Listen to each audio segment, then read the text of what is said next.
रामं रामानुजं सीतां भरतं भरतानुजं सुग्रीवं वायुसूनुं च प्रणमामि पुनः पुनः। सच्चिदानन्दरूपाय विश्वोत्पत्त्यादिहेतवे तापत्रयविनाशाय श्रीकृष्णाय वयं नमः। नाम संकीर्तनं यस्य सर्वपापप्रणाशनं प्रणामो दुःखशमनस्तं नमामि हरिं परम्। गंगातरङ्गरमणीयजटाकलापं गौरीनिरन्तरविभूषितवामभागं नारायणप्रियमनङ्गमदापहारं वाराणसीपुरपतिं भज विश्वनाथं। लोकप्राणानिलप्राणं सर्वसाधकसाधकं प्रणमामि हनुमन्तं साधुबाधकबाधकम्। यं प्रव्रजन्तमनुपेतमपेतकृत्यं द्वैपायनो विरहकातरया जुहाव। पुत्रेति तन्मयतया तरवोऽभिनेदुस्तं सर्वभूतहृदयं मुनिमानतोऽस्मि। प्रह्लाद नारद पराशर पुण्डरीक व्यासाम्बरीश शुकशौनक भीष्मदाल्भ्यां रुक्माङ्गदार्जुन वसिष्ठ विभीषणादीन् पुण्यानिमान् परमभागवतान् नमामि। वाञ्छाकल्पतरुभ्यश्च कृपा सिन्धुभ्यैव च पतितानां पावनेभ्यो वैष्णवेभ्यो नमो नमः। श्री गुरुचरण सरोज रज निज मन मुकुर सुधारि वरनौ रघुवर विमल जस जोदायक फलचारि। बुद्धिहीन तनु जानिके सुमिरौ पवन कुमार बल बुद्धि विद्या देहु मोहि हरहु कलेश विकार।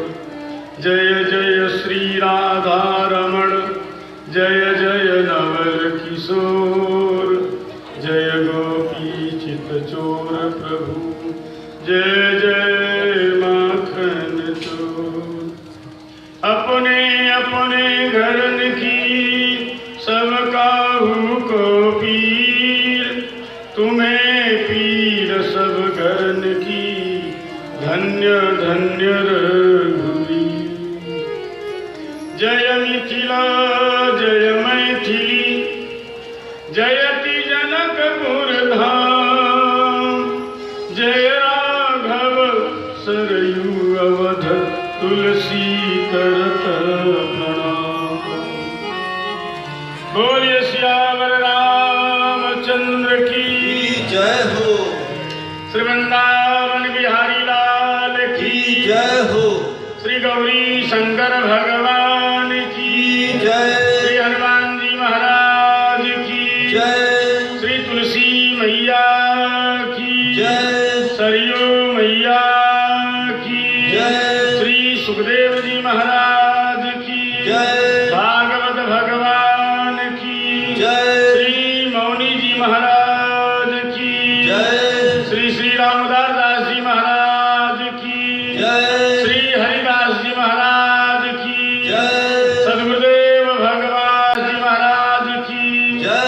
सब संतन की जय। सब भक्तन की जय। जय जय सीताराम जय जय श्री राधे हर हर महादेव।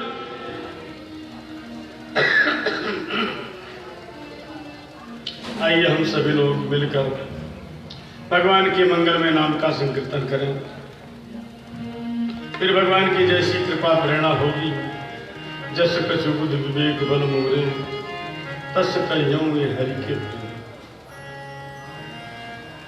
मुझे अपनी शरण में ले लो राम, मुझे अपनी शरण में ले लो राम, मुझे अपनी शरण में ले लो राम, मुझे अपनी शरण में ले लो राम, मुझे अपनी शरण में ले लो राम,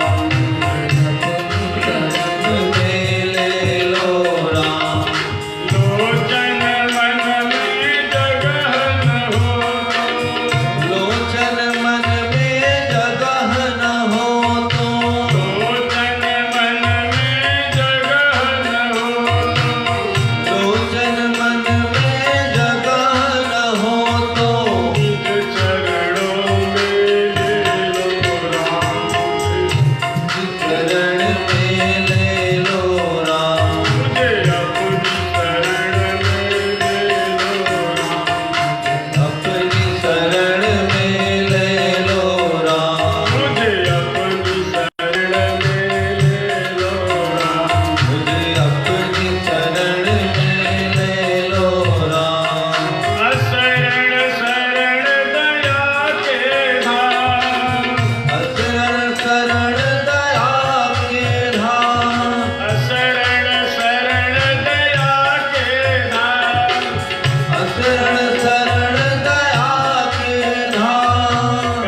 हरिशरणम हरिशरणम हरिशरणम।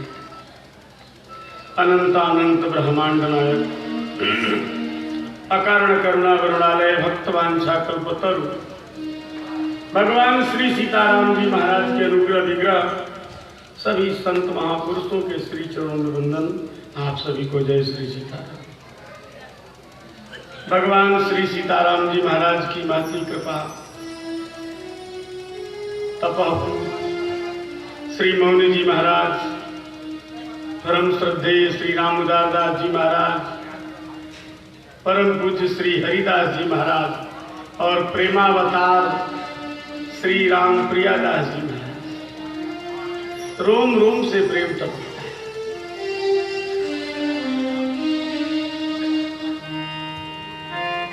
दर्शन करके जीवन गदगद हो गया। वास्तव में ऐसे महापुरुषों की सेवा का ही फल है। सतरति सर्वान् तारयति यो महानुभावं सेवते। ऐसे महापुरुषों की जो सेवा करता है, जिनको ऐसे महापुरुषों का दर्शन मिल जाए, विष्णु पुराण में लिखा है यम यम पश्यति चक्षुर्भ्याम यम यम स्पृशति पाणिना स्थावरापि मुच्यन्ति किम पुनर्बांधवादना। ऐसे महापुरुष जिसका स्पर्श कर देना। देखो, केवल चेतन की बात नहीं है, जड़ की बात नहीं, चेतन को भी चेतन के अलावा जड़ को भी मुक्त कर देते। वर्तमान में चांगदेव की कथा आती है। चांगदेव ने सिंह को अपने बस में कर दिया और श्री ज्ञानदेव जी महाराज ज्ञानेश्वर जी, चांगदेव जब मिलने आया सिंह पर बैठ कर तो सुनते हैं दीवार पर खंडर कोई था, उस पर बैठ करके सरप्रस्त दातुन कर रहे थे। तो ज्ञानेश्वर जी ने कहा दीवार से चलो, स्वागत करने महात्मा आ रहे हैं। तो दीवार ही चल दिया महाराज। तब चांगदेव का होश उड़ गया। राम राम, हमने तो चेतन को बस में किया है, पर ये तो ऐसे महापुरुष हैं जो जड़ को भी अपने बस में कर दिए। ऐसे संतों के लिए भगवान कह रहे हैं, ऐसे संतों की दृष्टि जिसके ऊपर पड़ जाए, चाहे वो जड़ हो चाहे चेतन, स्थावरापि मुच्यन्ते, स्थावर भी मुक्त हो जाते हैं। किम पुनर्बांधवादना, फिर शिष्यों की कौन कहे भगवान।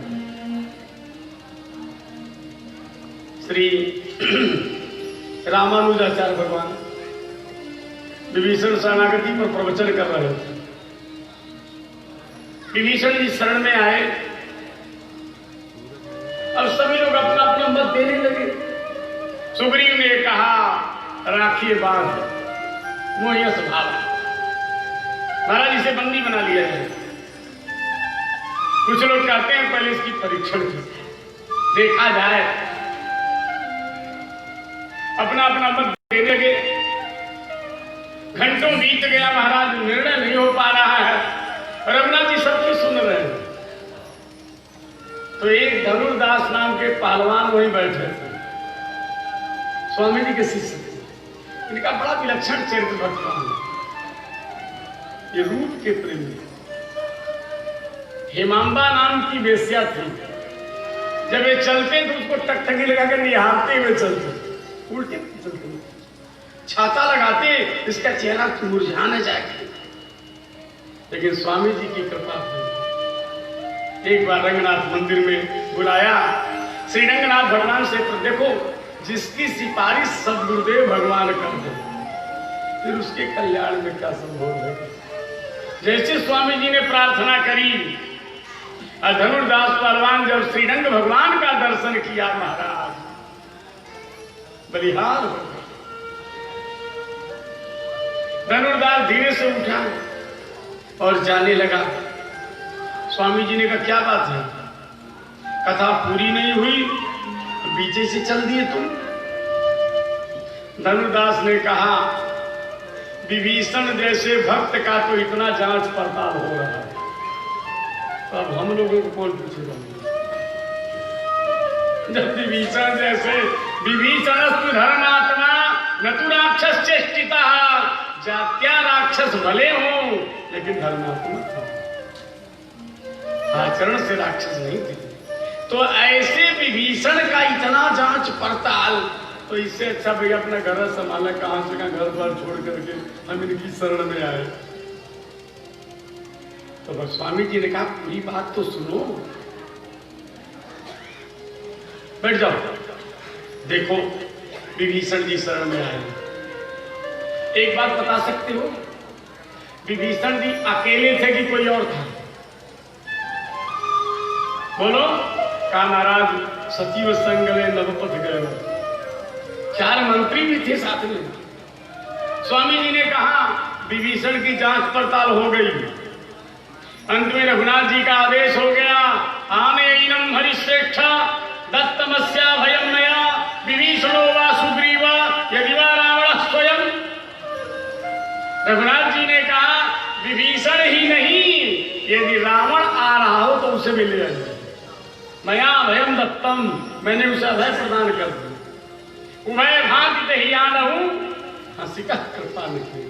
जैसे आदेश हुआ, स्वामी रामानुजाचार्य जी ने धनुर्दास से कहा ये बताओ विभीषण के पीछे जो 4 मंत्री आए उनका भी जांच पड़ताल हुआ? बताओ। बताइए महाराज, हुआ? नहीं हुआ। क्यों नहीं हुआ? क्योंकि विभीषण महापुरुष है। जो महापुरुष का पल्लू पकड़ लेता है, जो महापुरुष का चरण पकड़ लेता है, फिर उसका जांच पड़ताल नहीं होती। स्वामी जी ने कहा तुम हमारी शरण में हो, जांच पड़ताल होगा तो मेरा होगा, और मेरे पीछे जितने चले आएंगे उनका फिर जांच पड़ताल नहीं होगा। ऐसे हमारे श्री रामप्रिय दास जी महाराज अद्भुत संत है महाराज, दर्शन करके रोम रोम खिल जाता है। उन्हीं का प्रभाव है। देखिए अयोध्या में कथा हो रही, इतने महापुरुष पधारे हैं, ये एक से एक दिग्गज महाराज, इनके सामने हम क्या कह सकते हैं? ये हनुमान दास जी महाराज देखिए एक से एक महापुरुष विराज, इन्हीं की कृपा करुणा है कि हम बैठे हैं। इन लोगों ने कृपा करके बैठा दिया है, लायक बना दिया है हमारा। हाँ तो सदा खड़को असवार हथियारो इनाम गयन दचन, इन्हीं की कृपा है महाराज। चलिए हम लोग श्रीमद् भागवत महापुराण में प्रवेश करें। कल हम लोगों ने श्रवण किया था प्रभु ने रास लीला रचाई। रास लीला भक्त और भगवान के मिलन की लीला है। भगवान ने भक्तों को वचन दिया था कि हम आपकी इच्छा पूर्ण करेंगे, और सभी गोपी बनकर के इंतजार कर रहे थे। श्री रघुनाथ जी ने पहले तो कन्हैया ने चीर हरण लीला कर, उसके बाद रास लीला। चीर हरण क्या है? ये आवरण भंग लीला है। जीव के ऊपर 2 पर्दा है। पर्दा तो अज्ञान का ही है, पर अज्ञान का की 2 शक्ति। अज्ञाने नावृतम ज्ञानम तेन मुह्यन्ति जनतवा। अज्ञान का आवरण होने से जीव मोहित है, अब मोहित होने से भगवान को नहीं पहचाना, अपने को ही नहीं पहचाना, भगवान की क्या बात।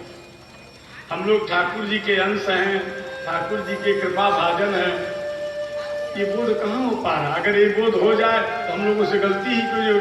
बोले सदगुरुदेव भगवान की जय।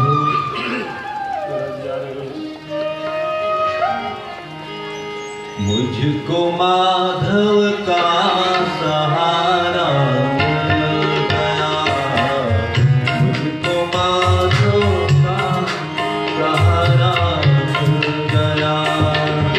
मेरी किस्ती को किनारा मिल गया, मेरी को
चीरहरण भगवान ने पहले की, चीरहरण लीला, ये आवरण भंग लीला। अज्ञान की दो शक्ति है, आवरण और विक्षेप। विक्षेप शक्ति का नाश गुरु महाराज की कृपा से होता है। सदगुरुदेव भगवान की कृपा हो जाए, विक्षेप का नाश हो जाए। लेकिन आवरण भंग भगवान के द्वारा ही, और जब तक आवरण भंग नहीं होगा तब तक स्वस्वरूप का बोध नहीं होगा। फिर भगवत स्वरूप का बोध कैसे होगा? रासलीला भगवान और भक्तों के मिलन की लीला है। तो कुछ महात्मा कहते हैं, काम श्रीधर स्वामी जैसे कह रहे हैं, ब्रह्मा विजय संरूढ़ दर्पकंदर्प दर्पहा, ब्रह्मादि को ऊपर विजय प्राप्त करने के कारण काम को घमंड हो गया। कामदेव को लगा और है कौन हमारे सामने? ब्रह्मा जी को, शंकर जी को, सबको तो चक्कर में डाल दिया। बड़े बड़े योगियों को भगवान के पास भी आ गया। भगवान ने कहा ठीक है, आ जाओ रासलीला के दिन। जब भगवान का निखिल सार सर्वस्व सौंदर्य प्रकट हुआ महाराज, तो सौंदर्य को देख करके मदन जो सबको मोहित करने वाला है स्वयं मोहित हो गया, मूर्छित हो गया महाराज। और भगवान का नाम रखा मदन मोहन, काम को भी मोहित करने वाला। जो काम सबको मोहित करता है, आज भगवान के सौंदर्य को देखकर स्वयं मोहित हो गया। ऐसे काम विजय लीला है रासलीला। परीक्षित ने पूछा है, भगवान का अवतार धर्म की रक्षा के लिए है, प्रभु ने ये परदारा विमर्शन लीला क्यों की? सुखदेव जी ने कहा, परीक्षित, भक्त और भगवान के विजय की लीला है, परदारा विमर्शन लीला नहीं है। दूसरी बात, ये जितनी गोपियां हैं ना, ये सब भगवान को पति रूप में चाहे वो श्रुति रूपा गोपी हो, ऋषि रूपा गोपी हो, देवांगना रूपा, मिथिला कुमारी रूपा, सीता स्वर्ण सीता रूप से जो भी गोपी है, नित्य सिद्धा, उपासना सिद्धा, ये सभी गोपियां भगवान को पति रूप में मानी। दूसरी बात यह है, जिन ग्वालों की गोपियां रासलीला में आई थी, उनसे तो जरा पूछा जाए उनको कोई आपत्ति है कि नहीं। लिखा है महाराज, जितने ग्वाले जिनकी गोपियां रास में आई हैं, सब अपने अपने बिस्तर पर गोपियों का, अपनी अपनी पत्नी का दर्शन कर रहे हैं। स्वान स्वान दारान लिखा होगा, मैंने एक रूप से गोपियां अपने पति के पास हैं और भाव शरीर से रासलीला में आई हैं। इसलिए ये परदारा विमर्शन लीला नहीं है। और दूसरी बात, भगवान सर्व समर्थ है, कर्तुम अकर्तुम अन्यथा कर्तुम सर्व समर्थ। तो भगवान की यह लीला अपने भक्तों की प्रसन्नता की लीला है। अगर इसमें आपको लगता है कि भगवान ने परदारा विमर्शन किया है, तो उद्देश्य क्या है इसका? भक्तों की प्रसन्नता। तो जैसे लिखा है वर्तमान में, मन निमित्तम कृतम पापम मई पुण्याय कल्पते। भगवान कहते हैं, मेरे निमित्त अगर कोई पाप भी हो जाए तो वो पाप पुण्य का काम करता है, लेकिन उद्देश्य भगवान की प्रसन्नता। वर्तमान में कई कथाएं हैं हमारी, तो भक्तों की प्रसन्नता के लिए भगवान भी कभी कभी, जैसे विनय पत्रिका में, सहयोग हत्यो बाल सही गाली, लोगों ने गाली दिया, बड़ी आलोचना की बाली वध में, लेकिन प्रभु ने, भगवान भक्तों का पक्षपात करते हैं। किसी ने भगवान से पूछा, आप इतना पक्षपात क्यों करते हैं भक्तों? तो भगवान ने कहा, जब दुनिया करती है तो हम क्यों नहीं? हर कोई अपने पुत्र से पक्ष प्रेम करता है, चाहे वो पुत्र कैसा भी हो। हर कोई अपनी पत्नी से प्रेम करता है, चाहे कैसी भी पत्नी हो। तो तो सब जब अपने से प्रेम करते हैं, हम भी अपने भक्तों से प्रेम करते हैं। अपने भक्तों की प्रसन्नता के लिए अगर कुछ अनुचित भी करना पड़ता है तो भगवान उसको भी करने को तैयार है। भक्तों के लिए सब कुछ महाराज, जब नाई बन सकते हैं भक्तों के लिए भगवान, तो और आप समझ लीजिए सखुबाई के लिए भगवान सखुबाई बन गए। वर्तमान में कथा आती है, सखुबाई बनकर के पति की खूब सेवा की है महाराज, सासू की खूब सेवा की भगवान ने, साल भर सेवा किया। सखुबाई तो मर गई थी, पंडित जी जला के आए थे महाराज। फिर रुक्मिणी जी ने जाकर जिलाया है, फिर सखुबाई को भेजा, सखुबाई आई है। तो प्रभु हैं अपने भक्तों के लिए सब कुछ करने, इसीलिए तो भगवान है। और भगवान की परिभाषा है, सोई भगवंत संत प्रीति को विचार करे, धरे दूर ही सीता। अपनी भगवत्ता को भक्तों की प्रसन्नता के लिए जो ताक पर रख दो, पांडुन को अब अर्जुन के सारथी बने तो सारथी तो चरणों में बैठेंगे, अंगूठे से इशारा करते हैं सर। इसलिए प्रभु की यह लीला अपने भक्तों की प्रसन्नता की लीला है। भक्त लोगों की अभिलाषा है भगवान के आश्लेष प्राप्ति की, इसलिए प्रभु ने यह रास लीला करी। इसके द्वारा अपने भक्तों को खूब आनंद दिया महाराज। देखो भगवान का उद्देश्य है बाल चरित हरि बहुविध कीना, अति आनंद दासन कह दीना। 11 साल भगवान ब्रजवासियों को खूब सुना। आप जानते हैं अयोध्या वासियों को प्रभु ने 27 साल सुन दिया। क्यों महाराज? 27 साल के बाद फिर वनवास की लीला का आरंभ हुआ। द्वापर में कम कर दिया, त्रेता में 11,000 वर्ष तक राज्य किए, लेकिन द्वापर में घटा दिया 125 में सिमट। हम लोगों की आयु घट रही है, त्रेता के विषय द्वापर की आयु, द्वापर के विषय कलयुग की आयु, सब में घट रहा है। तो भगवान ने 11 साल के बाद ब्रजवासियों के जीवन में जो सबके साथ बैठा है, सदा ना रहा है सदा ना रहेगा, जमाना किसी का, जमाना रंग बदलता है तब रंग बदला होगा।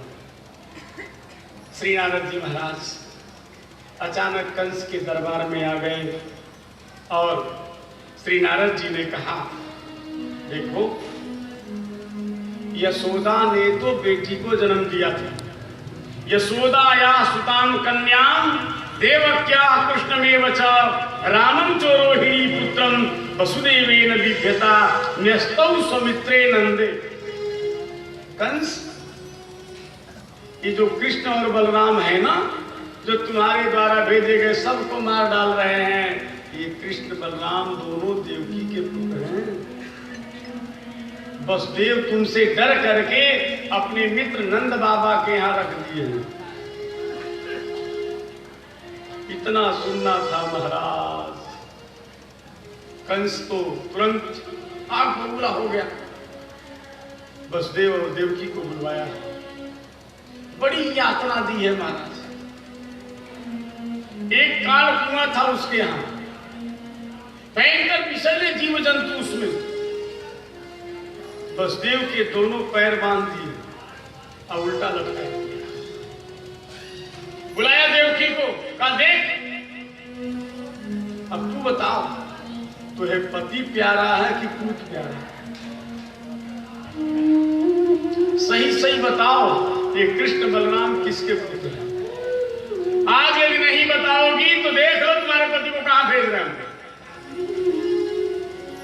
देवकी मैया रोने लगी। कुएं का दृश्य देख करके, उसके नीचे भयंकर जंतुओं को देख करके घबरा गई। और देवकी ने कहा, कंस हमारे पति को बाहर करो, मैं बताती हूं।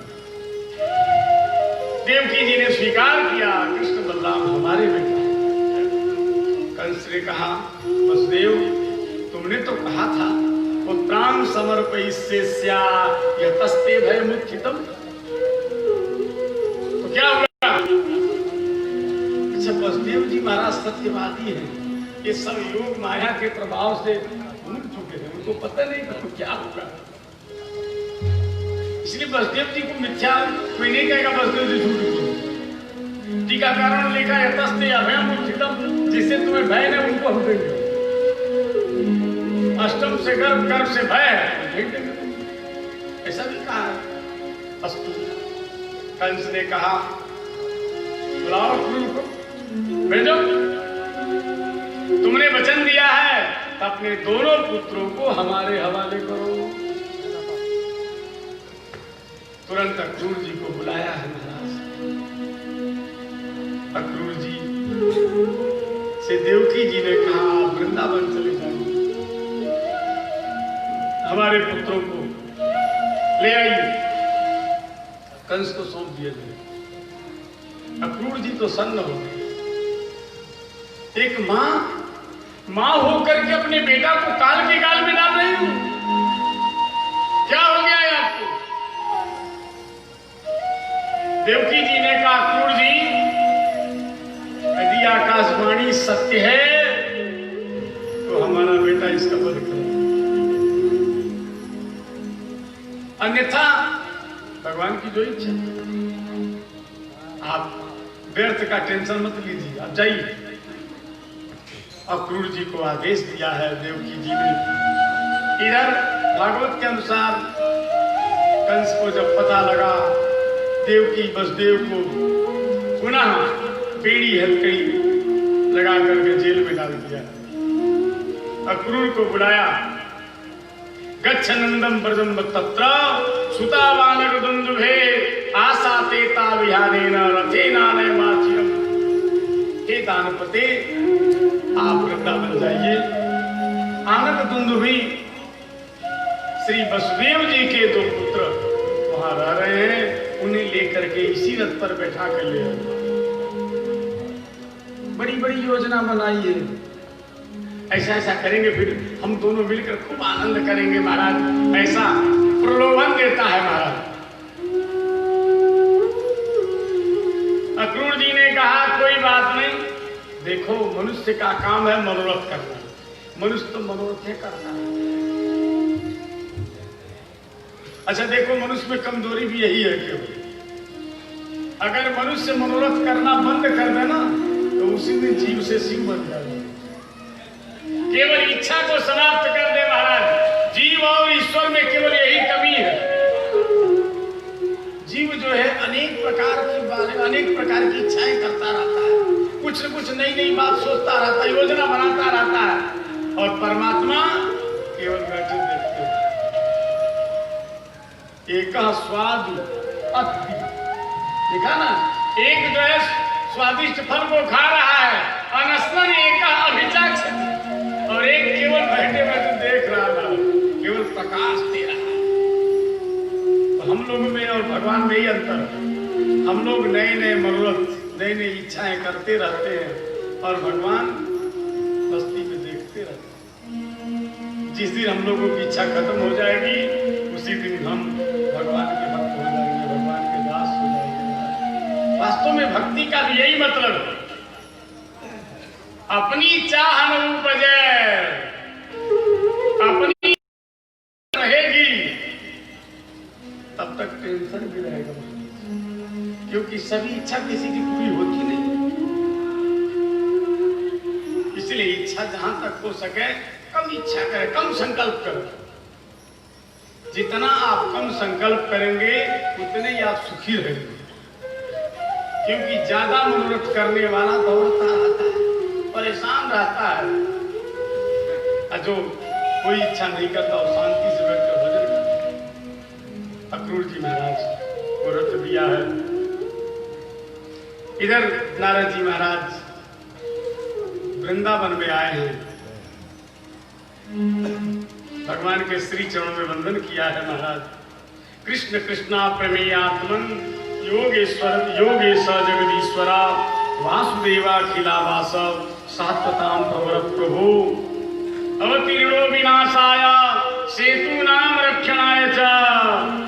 हे नाथ, आपका अवतरण दुष्टों का विनाश करने के लिए और धर्म की मर्यादा की रक्षा के लिए है। अभी अभी आपने एक घोड़े की आकृति वाले अरिष्टासुर का वध कर दिया। अब हम कंस का वध देखना चाहते हैं।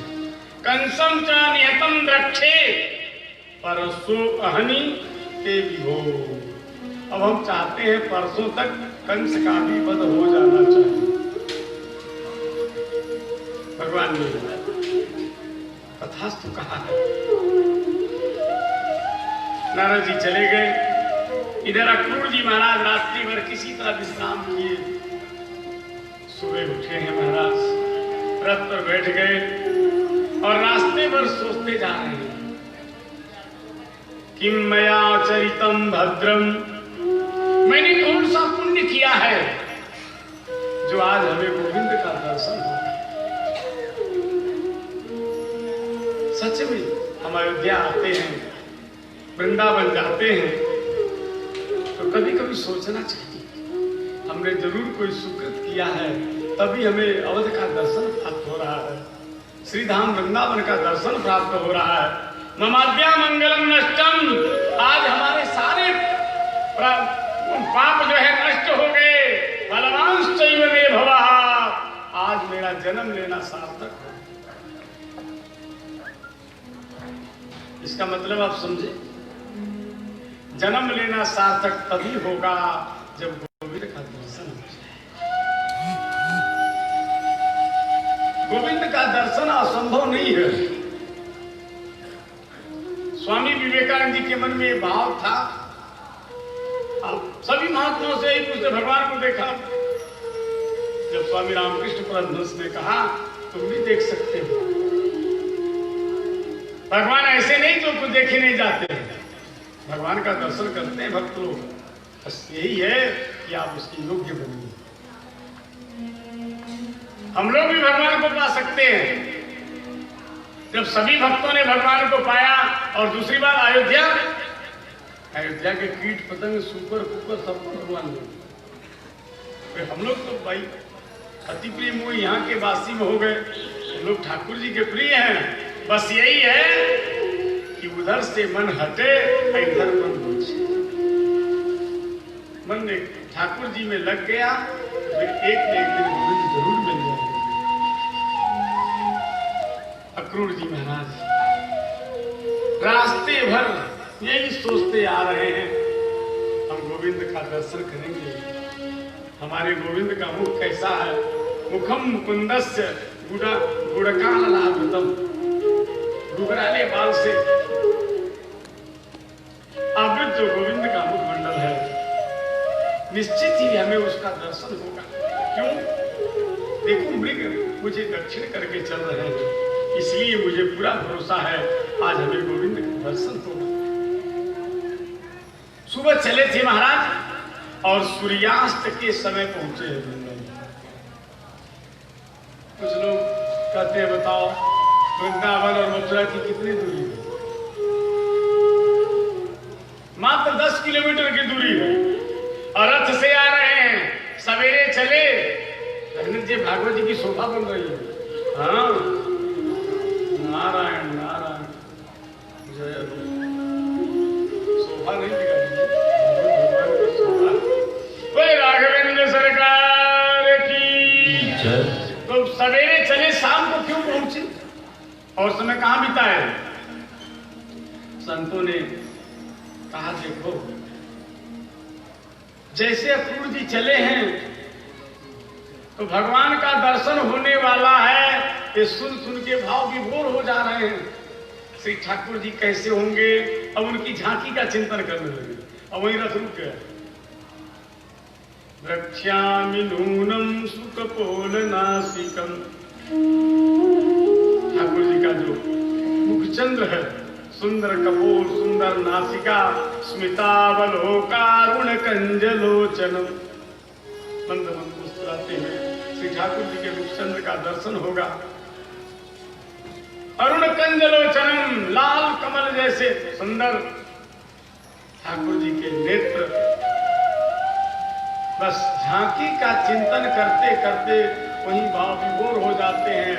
रथ पे समाधि लग जा रही है। थोड़ी देर में समाधि खुलती है, फिर थोड़ा चलते हैं और ठाकुर जी के चरण चिन्हों का चिंतन करने लगते हैं महाराज। इस प्रकार से कभी चरण चिंतन करते हैं, श्री ठाकुर श्रीअंग का चिंतन करते हैं। यही चिंतन करते करते महाराज सुबह से चले और शाम को संध्या काल में पहुंचे हैं महाराज। ददर्श कृष्णम रामम च ब्रजे गोदोहनम गतम। दोनों भैया गोदोहन के लिए गौशाला में गए थे, वहीं पर दर्शन किया।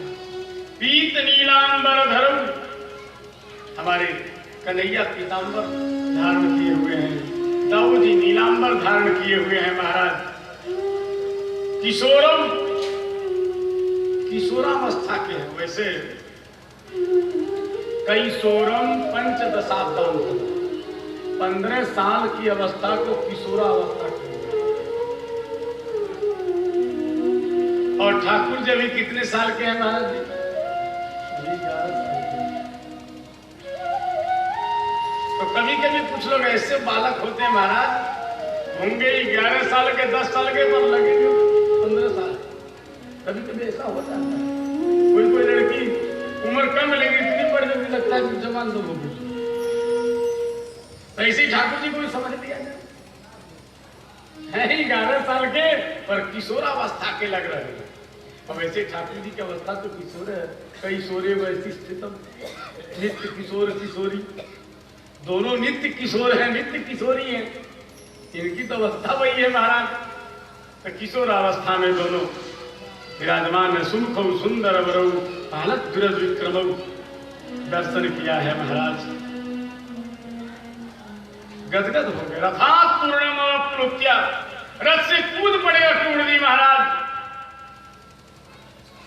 और भगवान का दर्शन करके पुलकाचितांग औत्कंठ्यात् स्वाख्याने नासकन्नत्वा, इतना रोम रोम खिल गया, इतने मैंने पुलकित हो गए महाराज कि वाणी मुखरी तो नहीं हो सकती।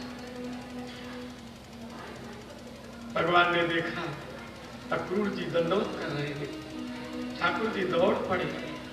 भगवान स्तमभिप्रेत्य रथांगांकित प्राणिना परिरेभि, दौड़ करके प्रभु ने उठा लिया और छाती से लगा दिया।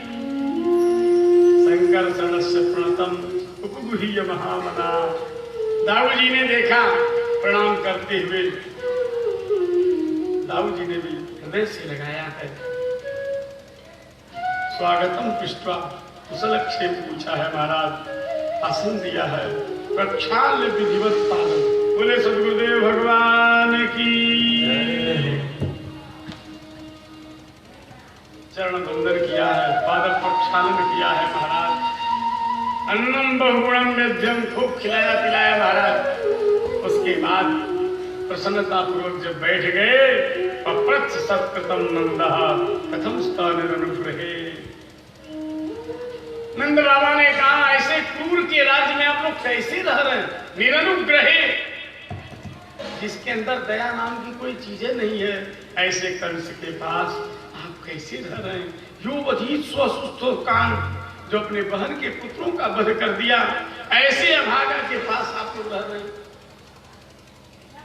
अक्रूर जी महाराज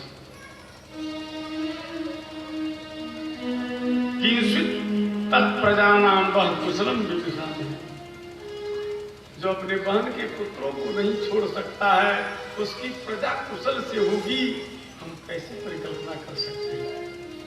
अक्रूर जी के नेत्रों में आंसू आ गए, मौन हो गए, कुछ बोल नहीं सके।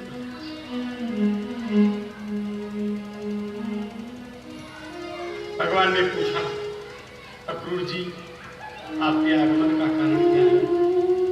कैसे पधारे?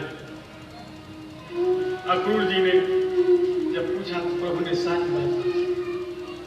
कंस आपको बुला रहा है, उसकी योजना है आपको मरवाने की। भगवान हंसने लगे।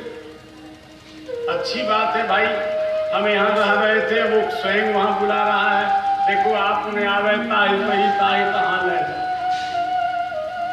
मरने का समय उसका आ गया है, वो स्वयं निमंत्रण दे रहा है भाई, तो चलो ठीक है चलेंगे हम, कोई बात नहीं। लेकिन नंद बाबा और मैया को हिम्मत मत करिए, इतने कहिए कि मथुरा में धनुष यज्ञ हो रहा है, उसके बाद हम लोग काम बना लेंगे। धारावाहिक श्री कृष्णा में तो दिखाया है ना, अक्रूर जी ने सब कह दिया, मैया यशोदा और नंद बाबा की वो दशा हो गई है हमारा, क्या कहा जाए। सच में इतने वर्षों तक जिनको अपना बेटा माना, कोई भेद नहीं रखा है, उनसे कोई कहे कि तुम्हारा बेटा नहीं है, कैसी बात पचेगी। संतोष जी में विश्वास नहीं हुआ महाराज। यहाँ अक्रूर जी ने जब कहा नंद बाबा से कि धनुष यज्ञ हो रहा है, फिर भगवान कृष्ण और दाऊ जी ने कहा बाबा हम तो धनुष देखने जाएंगे, बहुत दिन हो गए मेला नहीं देखा हमने, अब हम लोग जाएंगे मेला देखने के लिए। दोनों भाई मचल गए, बालकों का हाथ आप जानते हैं महाराज। नंद बाबा ने कहा अकेले नहीं जाने देंगे, हम लोग भी चलेंगे। नंद बाबा अपनी बैलगाड़ी तैयार कर लिए, कुछ गोरस रख लिया, कुछ बालों को ले लिया, कुछ भगवान के बाल सखा बैठ गए और सवेरे ही बैलगाड़ी को हाथ किया।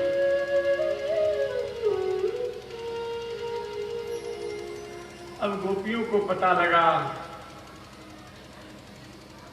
अक्रूर कृष्ण बलराम को लेने आए, तो गोपियों का देखो, कोई धृता सब गोपियां कर दी, मेरे प्राण आप बसते, तो जिनके प्राणधन जीवन धन श्री कृष्ण है, आज श्री कृष्ण वृंदावन से मथुरा जा रहे हैं। अहो विधातस्त तब नो क्वचित दया संयोज्य मृत्या प्रणेन देहिना तांस्ता कृतार्थां विमुक्ष पार्थकम विक्रीडितम तेर भक्तेष्टितम। हे विधाता, तुम्हारा चरित्र तो बच्चों जैसा है, कब संजोग करा दे और कब वियोग करा दे कोई निश्चित नहीं है। और अक्रूर को कौन अक्रूर कहता है, तो महाक्रूर है, कसाई है, जो हमारे प्राण का हरण करने आया है।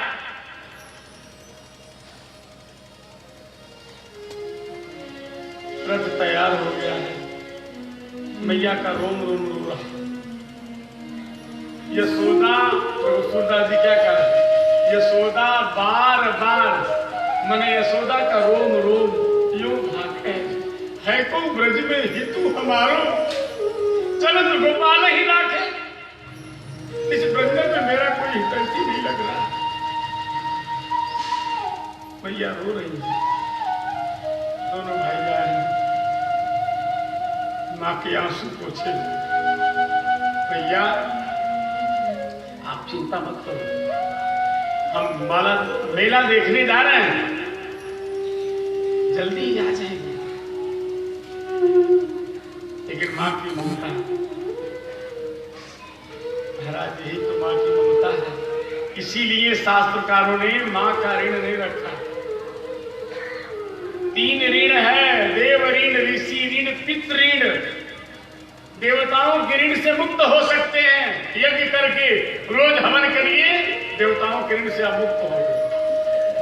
ऋषियों के ऋण से आप मुक्त हो सकते हैं, रोज रामायण भागवत गीता का पाठ कीजिए, ऋषियों के ऋण से आप मुक्त हो गए। पिता के ऋण से विवाह करके बाल बच्चे पैदा करिए, पिता के ऋण से मुक्त हो गए। एकादश स्कंद में भगवान कहते हैं, जो संपूर्ण कर्तव्य कर्म को मुझे समर्पित कर देता है, मैं उसके सारे ऋण को उतार दूं। इसलिए संतों महात्माओं के ऋण की चिंता आप लोग मत करिए।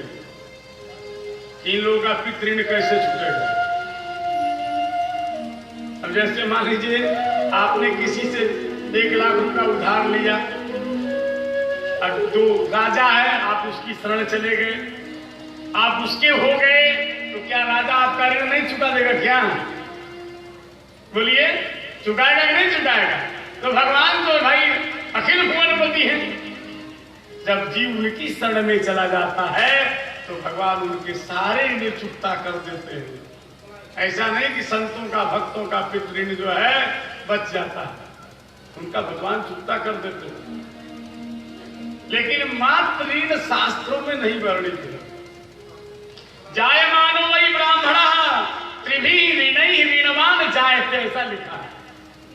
तीन ऋण है महाराज, लेकिन मां का ऋण नहीं। क्यों? माता के ऋण से कोई ऋण हो ही नहीं सकता।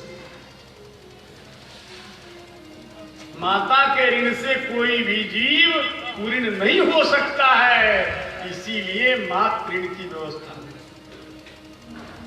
एक लड़का मां से कहा, तुमने हमारी जो सेवा की है हम सब तुम्हारा चुकता कर देंगे, बताओ क्या तुमने किया? क्या मचलने लगा महाराज। मैया ने कहा, क्या ठीक है। रात्रि का समय था, लड़का जब सोने गया बिस्तर पर, तो मां ने एक बाल्टी पानी डाल दिया उसी पर। लड़का बड़ा नाराज, क्या कर दिया आपने? कहा, तो मेरा ऋण चुका रहे हो ना। जब तुम छोटे थे तो कब पेशाब कर देते, कोई भरोसा था? मैं उसी पर सोचती थी, तो तुम भी सोई थी। जब ऋण चुकाने चले हो तो चलो उसी पर सो। 2-3 दिन ऐसा किया, चरणों में गिर पड़ा। सबका ऋण चुकता हो सकता है, लेकिन मां का ऋण। ठाकुर जी मैया को हृदय से लगा लेते हैं, आश्वासन दिया है। मैया मौन हो गई, प्रभु रथ पर बैठ गए हैं, सखा लोग आए हैं, सखाओं को हृदय से लगाया है।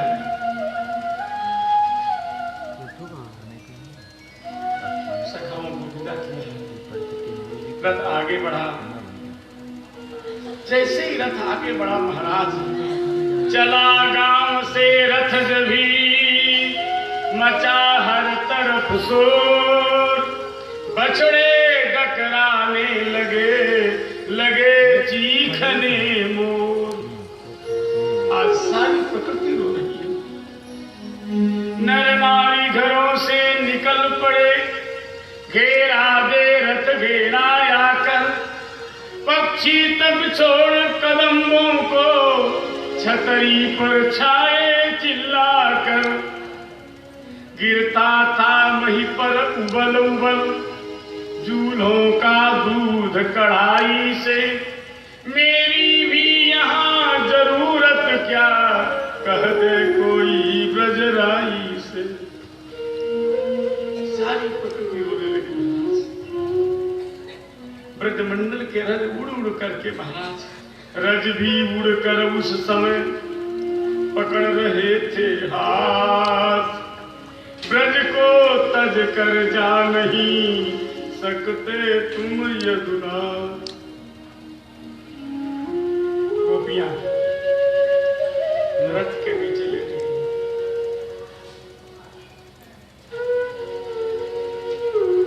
कन्हैया हमने तुम्हारी बहुत शिकायत की, लेकिन आज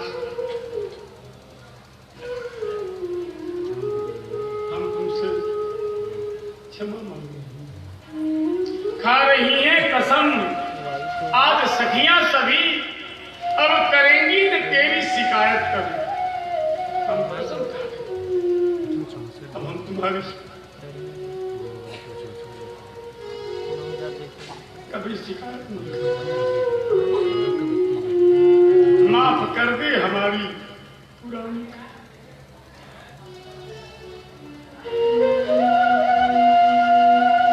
ना जइयो मेरे कान्हा, ना जइयो मेरे कान्हा, छोड़ के मुझको इस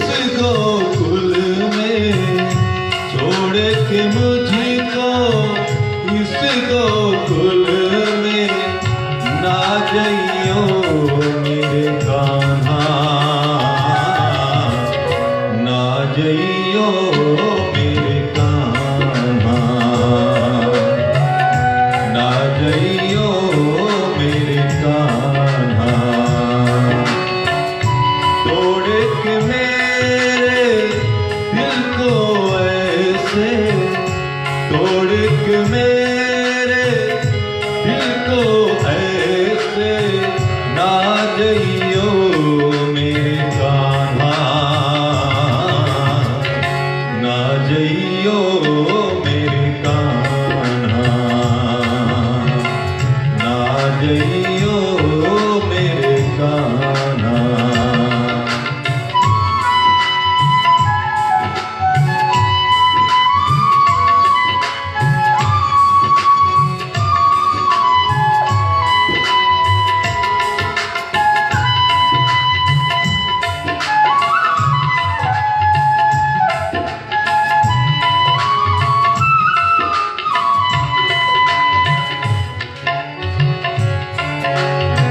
प्रेम पुजारिन हूँ,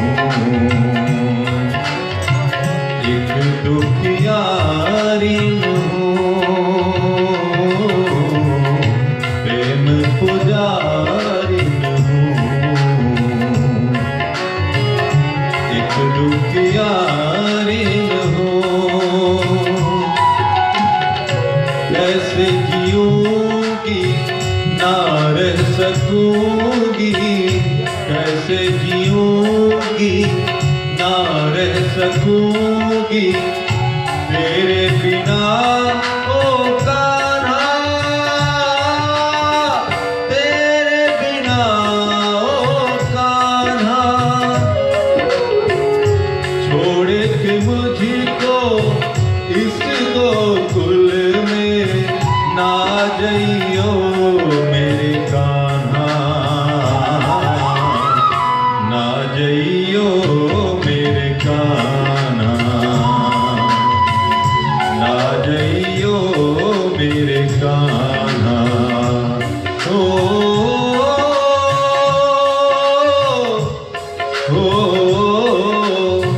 मेरे श्याम, मेरे श्याम,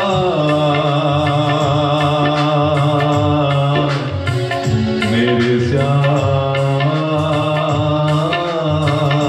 मेरे श्याम, ना जइयो मेरे कान्हा। बोले वृंदावन बिहारी लाल की जय हो। गोपियों ने कहा कन्हैया, अब तक हमारी जो भी गलती है उसे माफ कर दो। हम तुम्हें वचन देती हैं, रोज आवेंगी मटकी धरे शीश पे, दुख न मानेंगे तेरे किसी रीस पे। चाहे गोरस गिरा चाहे माखन लुटा, नंद यशोदा के प्यारे दुलारे ने। श्याम मथुरा न जा हमसे होके जुड़ा, नंद यशोदा के प्यारे दुलारे ने। भगवान ने गोपियों को साथ में लिया है। वहां आए हैं निकुंज में, जहां राधा रानी बेहोश पड़ी थी। राधा जी को होश में लाया गया। भगवान ने श्रीरामा के सांप की कथा सुनाई। एक बार गोलोक में भगवान गिरिजा सखी की महल में चले गए। इधर श्री कृष्ण का दर्शन न पाकर राधा जी विकल हो गई। श्री कृष्ण को ढूंढती हुई डोलने लगी, पर कहीं कृष्ण को नहीं पाया। बेचैन हो गई। गिरिजा के महल में आई, द्वार पर श्रीदामा बैठा था। श्रीदामा ने कहा, राधे अभी आप नहीं जा सकती।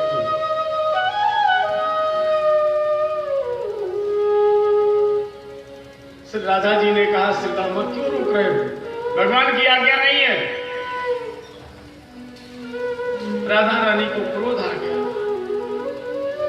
राधा रानी ने क्रोध में आकर कहा, तू राक्षस हो जा, मार्ग रोकता हमारा। जानते हो कृष्ण के वियोग में मैं जीवित नहीं रह सकती हूँ, फिर भी तुम मार्ग रोक रहे हो। श्रीदामा ने कहा, मैं राक्षस हो जाऊंगा पर आपको जाने नहीं दूंगा। दोनों में कोलाहल होने लगा। आवाज सुनकर भगवान दौड़े हुए आए गिरिजा के साथ। बिरजा को राधा जी ने देखा, क्यों रे, तू जानती है बिना श्याम सुंदर के मेरा जीना संभव नहीं है, फिर भी तू इतने समय तक गोविंद को अपने पास रखी। तेरी बुद्धि जड़ हो गई है, जा तू नदी हो जा। भगवान श्याम सुंदर की ओर देखा, गोविंद आपको तो यह अच्छी तरह से पता, आप ही मेरे जीवन हो, आपके बिना मैं क्षण भर जीवित नहीं रह सकती, आपके वियोग में मैं भटक रही हूं, तड़प रही हूं, और आप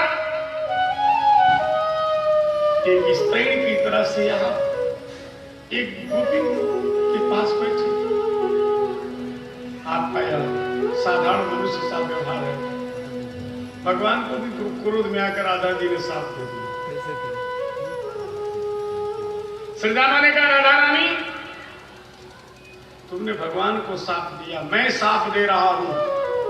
तुम आज 1 घंटा भगवान के वियोग में नहीं रह सकी ना, जा अब तू 100 वर्ष भगवान के वियोग में इसी तरह तड़पती रहोगी, चीखती रहोगी, लेकिन भगवान का दर्शन नहीं होगा। राधा जी मूर्छित हो गई, होश आया। भगवान ने कहा, राधे गोलोक धाम में काम और क्रोध का प्रवेश संभव है? देखो भगवान का जो लोक है ना, ये दिव्य लोक है। तमः पारे व्यवस्थितम, तमोगुण से सर्वथा परे है। वहां श्रीदामा को क्रोध आ जाए, राधा रानी को क्रोध आ जाए, ये सब संभव नहीं है। भगवान ने कहा ये सब हमारी इच्छा से हुआ। हम चाहते हैं हम सभी लोग चलें मृत्युलोक में, और कुछ दिन मृत्युलोक में रह करके ऐसी लीला करें, सोई जस गाय भगत भव करो, जिसको गा गा करके भक्त लोग हम भवसागर से सहज में पार हो जाए। राधा जी ने कहा, मैं नहीं जाऊंगी। क्यों नहीं जाएंगी आप? गर्ग संहिता में लिखा है, राधा जी ने कहा, यत्र वृंदावनम नास्ति नास्ति गोवर्धनो गिरी, यत्र बंसी बटो नास्ति तत्र नो रमते नमः। जहां वृंदावन नहीं, गिरिराज गोवर्धन नहीं, बंसी बट नहीं, मेरा मन वहां कैसे लगेगा? भगवान ने कहा, आपके लिए मैं वृंदावन को प्रकट करूंगा, बंसी बट को प्रकट करूंगा, गिरिराज गोवर्धन को भी प्रकट कर दूंगा, चलिए आप। प्रभु ने लीला की योजना बनाई, जगदीश जग के हित तब जाहे जगत में आना, अति कौतुकी जनार्दन कोई ढूंढते बहाना। कोई न कोई बहाना बना लेते हैं महाराज। आज श्रीदामा का साथ, राधा रानी का साथ बानक बन गया महाराज, और पूरा गोलोक भगवान ने कहा, राधे याद है श्रीदामा ने आपको साथ दिया है, कदाचित स्वनिगमम राधे, अब स्वनिगमम राधे कदाचित त्यक्तुमुत्सहे। राधे मैं अपनी प्रतिज्ञा भले छोड़ दूं, पर मेरे भक्त की वाणी कभी मिथ्या नहीं होती। श्रीदामा का साथ कभी व्यर्थ नहीं जाएगा। अब आप बताओ क्या करो? तुम कहो तो मथुरा जाएंगे, तुम कहो तो न जाए। राधा जी समझ गए, भक्त का की वाणी है, भक्ति की वाणी कभी कभी मिथ्या नहीं करती। वर्तमान में लिखा है, भक्त वाणी ही सो प्यार है। भगवान भक्तों की वाणी से प्यार करते हैं, इसीलिए अर्जुन से कहते हैं, अर्जुन तुम प्रतिज्ञा करो। भगवान ने कहा, अर्जुन ने कहा आप प्रतिज्ञा कीजिए। भगवान ने कहा हमारी प्रतिज्ञा कभी भी टूट सकती है। कोई भक्त टकरा जाएगा तो मेरी प्रतिज्ञा टूट जाएगी, लेकिन अगर तुम प्रतिज्ञा कर लोगे ना तो हम तुम्हारी रक्षा करेंगे। तो भक्त की वाणी का प्रभु आदर करते। श्री राधा रानी समझ गई, गोपियों को समझाया, देखो हम लोगों को भगवान के वियोग में 100 वर्ष ऐसे ही नहीं। इसलिए तुम लोग सहर्ष विदा करो। सबने तिलक किया है गोविंद को, आरती उतारी है, मंगलाशासन किया है और गोविंद को सहर्ष विदा किया है। गोविंद रथ पर आए हैं, रथ आगे चला है। अक्रूर घाट पर जब रथ आया, भगवान विषम प्राप्तो रामा क्रूरयो नृप रथेन वायुवेगेन कालिंदीम अघनाशिनीम, यमुना तट पर जब आए। अब यहीं से महात्माओं का, ब्रज के रसिकों का भाव है कि देवकी नंदन यहीं से मथुरा चले आए और नंद नंदन यहीं से वृंदावन में लौट आए। महाराज सदा ही द्विभुज कृष्ण न कदाचित चतुर्भुज, वृंदावनम परित्यज्य पादमेकं न गच्छति। ब्रज के रसिक कहते हैं भगवान हमारे जो नंद नंदन है ना, हमेशा द्विभुज है। वैसे वैष्णवों ने द्विभुज रूप को ही पर रूप माना है। स्थूलम अष्टभुजम प्रोक्तम, सूक्ष्म तु चतुर्भुजम, परम तु द्विभुजम प्रोक्तम। भगवान का जो पर रूप है, परात्पर जिसको बोलते हैं, वो द्विभुज है। अच्छा, आप लोग दुर्गा जी को अष्टभुजी चतुर्भुजी रूप में देखते हैं, लेकिन गीता पे से जो देवी भागवत निकलता है उसमें फोटो देखिए।